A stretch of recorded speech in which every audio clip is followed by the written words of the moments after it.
யோகாம்பாஸில் இப்போ சாம்பார் பொடி, ரசப்பொடி, இட்லி தோசை மிளகா பொடி, பருப்பு பொடி அண்ட் டீடாக்ஸ் பொடி, டீடாக்ஸ் டீ பொடிங்கிறது கஷாய பொடி. இது எல்லாமே இப்போ தயாராக இருக்குது. உங்களுக்கு எல்லாருக்கும் இதோடைய கான்டாக்ட் டீட்டெயில்ஸ் டிஸ்கிரிப்ஷன் பாக்ஸ்லேயும் கீழேயும் கொடுத்துருக்கோம்.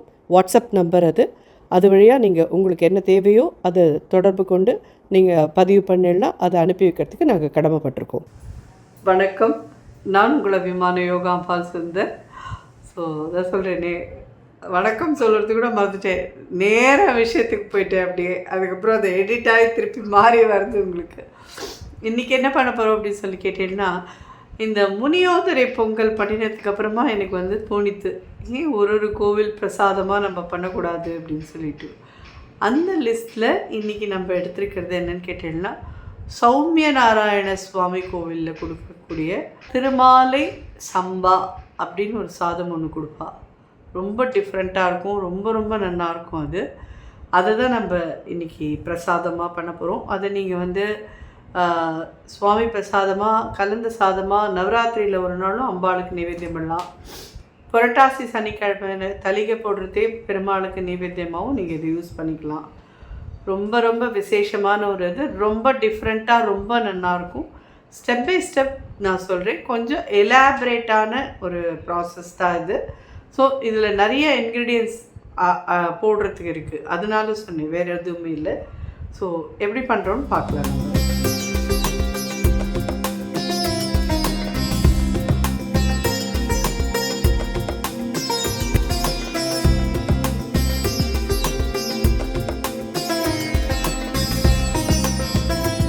இந்த சாதத்தில் நம்ம குட்டி குட்டியாக வடை வேறு பண்ணி போடுறோம். வடைனா என்ன, நிறைய பேருக்கு வடை தட்டை வராது. வடை தட்டை வராத வாளுக்கெலாம் இது ரொம்ப ஈஸியானது. இதில் குட்டியாக போண்டாவாக கிள்ளி கிள்ளி போட்டு அதை பொரித்து எடுத்து இந்த சாதத்தில் போடணும். ஸோ உளுந்து ஊற வச்சுருக்கோம், இதை அரைச்சி எடுத்துன்னு போகிறோம். அதெல்லாம் குட்டியாக ஒரே ஒரு பச்சை மிளகா தான் போடுறேன். இதில் நிறையா வரும், நீங்கள் அப்படியே சாத்துக்கு வேணாலும் தொட்டுக்கலாம், அந்த சாதத்துலேயே வேணாலும் போட்டுக்கலாம். நான் ஒரு கப் கிட்டக்க ஊற வச்சுருந்தேன். ஸோ இது நல்லா ஃபைன் பேஸ்ட்டாக அரைச்சின்னு அதாவது ரொம்பவும் நீர்க்க அரைச்சிடக்கூடாது, ரொம்பவும் அப்படியே கெட்டியாக இருந்ததுன்னா அது நல்லா இருக்காது. ஸோ உங்களுக்கு இந்த வடை கன்சிஸ்டன்சி தெரியும்ல, அந்த லெவலில் நீங்கள் அரைங்கோ. அதை விட கொஞ்சம் லூஸ் ஆகிடுச்சுன்னா பரவாயில்ல, நம்ம கிள்ளி தான் போட்டுக்க போகிறோம், வடையாக தட்ட போகிறது இல்லை. ஸோ இதை அரைச்சின்னு நான் பார்க்குறேன் எந்த கன்சிஸ்டன்சியில் இருக்கணுன்றது அப்போ நான் உங்களுக்கு காமிக்கிறேன். ஆக்சுவலி இதுக்கு என்னென்னா, ஒரு பொடி இதுக்கு தனியாக பண்ணி போடணும். அது என்னன்னு கேட்டேன்னா, இது வெந்தயம் நல்லா செவக்க வாசனை வர வறுத்துட்டு பொடி பண்ணி எடுத்து வச்சுருக்கேன். இதே மாதிரி மிளகையும் நல்லா வாசனை வர வறுத்துட்டு, வாசனைலாம் வராது, கொஞ்சம் கமரல் மாதிரி இருக்கும் அது வறுக்கிறதே. அதுக்கப்புறம் அதை நல்லா பொடி பண்ணி எடுத்து வச்சுருக்கேன். இது 2 பொடி இதுக்கு மெயினாக போடணும், வேறு எந்த பொடியுமே கிடையாது. நெக்ஸ்ட் எப்படி பண்ணுறதுன்னு பார்க்கலாம். ஸோ ஃப்ரெஷ் அண்ட் க்ரஷோட செசமி ஆயில், நல்லெண்ணெய் ரொம்ப ரொம்ப நல்லாயிருக்கும். நல்லெண்ணெய் விட்டு தான் இந்த சாதம் பண்ணணும். திருமாலை சம்பாங்கிறது நல்லெண்ணெய் விட்டு பண்ணுறது தான். நல்லா ஒரு 2 டேபிள் ஸ்பூன் கிட்டக்க நல்லெண்ணெய் எடுத்துக்கலாம். 3 டேபிள் ஸ்பூன் வேணாலும் எடுத்துக்கோங்க, ஏன்னா நல்லெண்ணெய் எவ்வளோ இருக்கோ அது நல்லாயிருக்கும். அது 1/2 டீஸ்பூன் கடுகு போடுறேன். இன்னும் கடுகு வெடிக்கலை. இதில் என்னெல்லாம் காய் எடுத்துகிட்ருக்கேன்னு கேட்டீங்கன்னா, கத்திரிக்காய், வாழைக்காய், பரங்கிக்காய், அவரைக்காய், இது 4 எடுத்துகிட்ருக்கேன் நான். இதை தவிர உங்கள் சௌகரியம் வேறு ஏதாவது காய் போட்டுக்கிறேன்னா நீங்கள் போட்டுக்கோங்க. பட் இந்த 4 காய் இருந்தாலே போதும், ரொம்ப ஜாஸ்தி வேணும்னு அவசியம் இல்லை. இதில் நம்ம இந்த 4 காயும் வதக்கிட்டும் கொஞ்சம் டார்க் கலரில் தான் இருக்கும். இது உங்களுக்கு சாம்பார் சாதம் மாதிரி இருக்குமான்னு கேட்டீங்கன்னா, டெஃபினெட்லி சாம்பார் சாதம் மாதிரி இருக்காது, இது வேறு மாதிரி இருக்கும். ஆனால் புளி இல்லாமல் இருக்கிறதுக்கு அதுக்கும் கொஞ்சம் ஒரு டிஃப்ரெண்ட்டான ஒரு இதில் இருக்கும். இது கருவேப்பிலை காயெல்லாம் போடலாம், கத்திரிக்காயும் வாழைக்காயும் போடலாம்,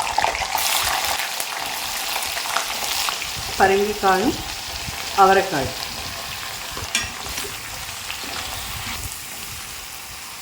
ஒரு 1/4 ஸ்பூன் மஞ்சள், ஒரு 1/2 டீஸ்பூன் இந்த காய்க்கெல்லாம் தேவையான உப்பு. 1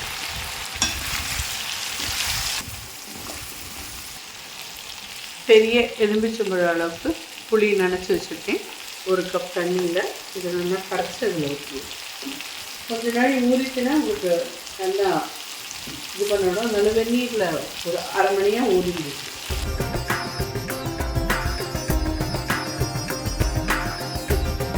முதல்ல ஒரு கப் கிட்ட தண்ணி விட்டு கரைச்சி விட்டேன். இப்போ இன்னொரு அரை கப் விட்டுருக்கேன்.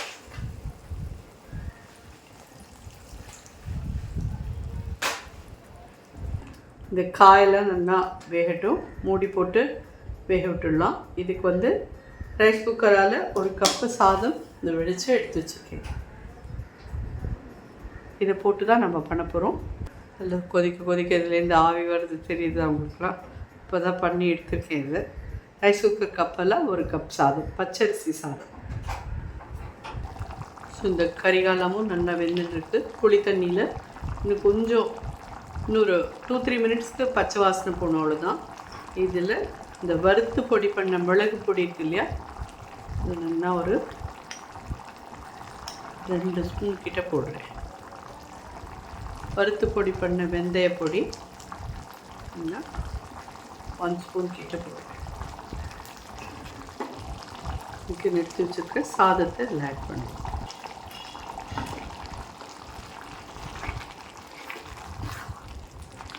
ஸோ இந்த சாதம், கரிகா, இந்த மிளகு பொடி, வெந்தய பொடி எல்லாம் சேர்ந்து கொதிக்கணும். இன்னும் ஒரு 1/2 கப் கிட்ட தண்ணி விடுறேன். எல்லாமே சேர்ந்து மூடி போட்டு வைக்கலாம். ஒரு 2-3 மினிட்ஸ் மீடியம் ஹையில் வச்சு கொதிக்க விடணும். அதுக்கப்புறமா வடையும் போட்டு கொஞ்சம் நல்லெண்ணெய் விட்டு இறக்கணுன்னா ஜோரான இந்த திருமாலை சம்பா சாதம் தயார். சௌமிய நாராயண சுவாமியோட பிரசாதம் இது பார்த்தீங்கன்னா சாம்பார் சாதம் மாதிரியும் இருக்காது. ஆனால் சாம்பார் சாதத்துக்கு உண்டான சில இதெல்லாமும் இருக்கும். ரொம்ப டிஃப்ரெண்ட்டாக இருக்கும். புளிஞ்சாதம் மாதிரியும் இருக்கும். புளி சாதத்தில் கரிகாலாக இருந்தால் எப்படி இருக்கும் அந்த மாதிரியும் இருக்கும். ஸோ இது ஒரு இதான் சொல்லிடுறேன், ஒரு ஊரில் சுவாமிக்கு ஒரு மாதிரி டிஃப்ரெண்ட்டாக பிரசாதம்லாம் இருக்குது. எனக்கு முடிஞ்ச வரைக்கும் ஒருத்தர் கோவில்லையாக கேட்டு உங்களுக்கு எனக்கு யாரெல்லாம் சொல்கிறாளோ அதெல்லாம் உங்களுக்கு பண்ணி காமிக்கிறதுக்கு முயற்சி பண்ணுறேன். ஸோ இது கொஞ்ச நாள் மூடி போட்டு கொதிக்க விட்டுட்டு அதுக்கப்புறம் பார்க்கலாம்.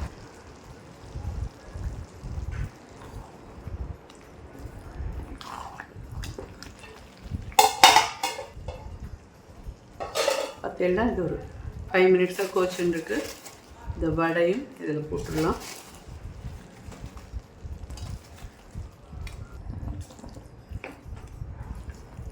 ஸோ ஜோரான திருமாலை சம்பா அப்படின்னு தான் சொல்லுவாங்க. சம்பா சாதம். நான் கூட திருமாலை சம்பா அப்படின்னா சம்பா ரைஸில் பண்ணுவா போல் இருக்குது அப்படின்னு நினச்சிட்டு இருந்தேன். பட் பச்சரிசி சாதம் தான் இந்த மாதிரி கரிகாலாம் போட்டு இப்படிலாம் பண்ணி பண்ணுறதுன்றது ரொம்ப டிஃப்ரெண்ட்டாக ரொம்ப நல்லா இருந்தது. ஐ திங்க் நம்ம 3 டேபிள் ஸ்பூன் கிட்டக்க நல்லெண்ணெய் விட்டுருந்தோம். இது போரும். தேவைன்னு நினைக்கிறவா மேலே இன்னும் 1 ஸ்பூன் நல்லெண்ணெய் விட்டுக்கோங்க. 1 ஸ்பூன் விட்டுண்டேன்னா போதும். இது அடுப்பை அணைச்சிட்றேன். ஜோரான திருமாலை சம்பா சௌமிய நாராயண சுவாமியோட பிரசாதம் தயாராகிடுது. கண்டிப்பாக எல்லோரும் ட்ரை பண்ணி பார்த்துட்டு எப்படி இருந்தது எனக்கு ஃபீட்பேக் சொல்லுங்க. ரொம்ப சுவாமி நைவேத்தியம்னா கேட்கவே வேண்டாம். ஆனால் ஒரு விஷயம், என்ன தான் நம்ம அதே மாதிரி அவள் சொல்கிறத கேட்டு அப்படியே பண்ணி நம்ம பண்ணினாலுமே கூட அங்கே கிடைக்கிற பிரசாதம் மாதிரி வருமானு கேட்டேன்னா வரவே வராது. திருப்பதினா லட்டு அப்படின்னா அது பெருமாளோட ஒரு இது, அதனால அது அப்படி இருக்கும். எல்லா கோவில்லையுமே அந்தந்த சுவாமியோட பிரசாதம் அந்தந்த சுவாமிக்கு ஏற்ற மாதிரி அப்படியே நல்லாயிருக்கும். நம்ம பண்ணினா இருக்கும், பிரசாதமாக இருக்கும். அந்த மாதிரி இருக்குமான்னு கேட்டேன்னா தெரியாது. ஸோ அதனால் இது எல்லோரும் ட்ரை பண்ணி பாருங்கள். நிச்சயமாக எல்லாருக்குமே பிடிக்கும். ரொம்ப நல்லா இருக்குது. இதை ட்ரை பண்ணி பார்த்துட்டு எப்படி இருந்து ஃபீட்பேக் சொல்லுங்கள். நன்றி, வணக்கம்.